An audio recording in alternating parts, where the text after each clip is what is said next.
Hi everyone, in today's video I will show you how to work with file paths in PowerShell.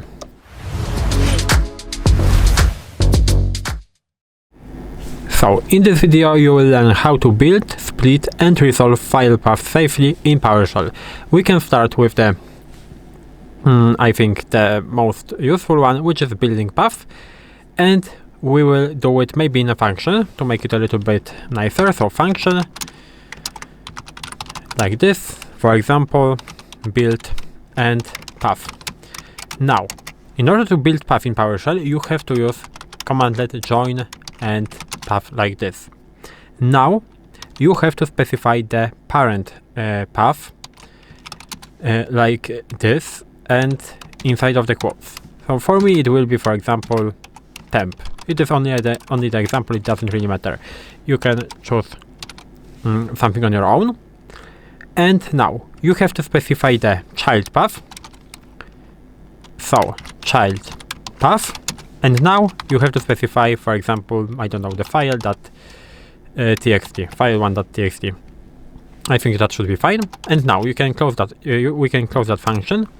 And what we are doing, we will call this function, so build and path.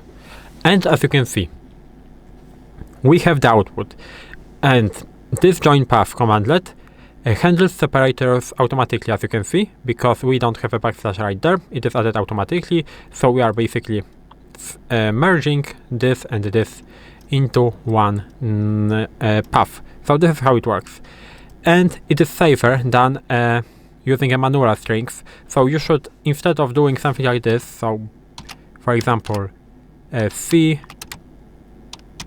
and temp plus, for example, this file 1.txt, you shouldn't do something like this. You should use this join path. It is better and a little bit nicer, because by doing this manually you can add, for example, too much backslashes, or you can duplicate something, write something wrong. So this is why join path is better. Now, how to split path? Again, we will do maybe a function, and for example split and example.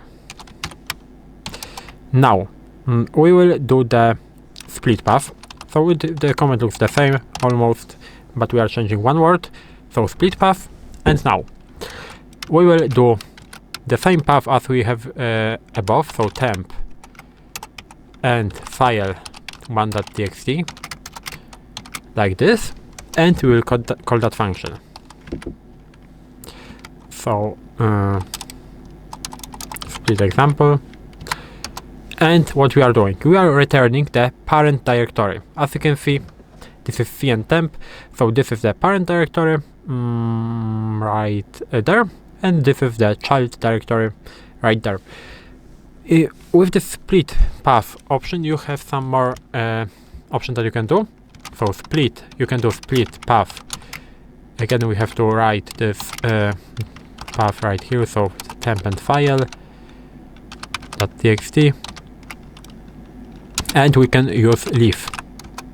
By using leaf, you will print the file, but by using the same thing, but with, for example, parent, you are printing the parent directory. And now, the last example, which will be resolving paths. So let's create one more function with resolve and example, and let's use resolve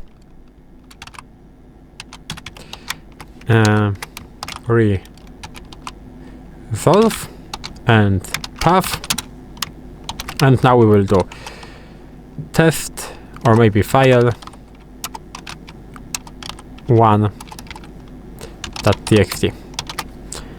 like this, and now we can close that, and we can call that function. What we are doing, we are basically resolving the path, so it converts the relative into the absolute path from the C drive into our file 1.txt, and this is how you can do it. And now I will show you. So as you can see, maybe I will clear that. I have 3 files inside of this folder, and we can actually return all matching full paths. So we can do resolve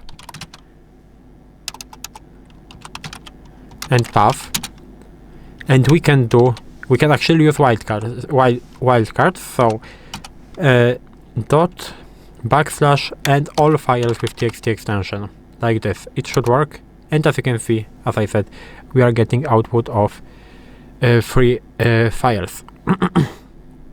And this is basically how you can work with file paths in PowerShell.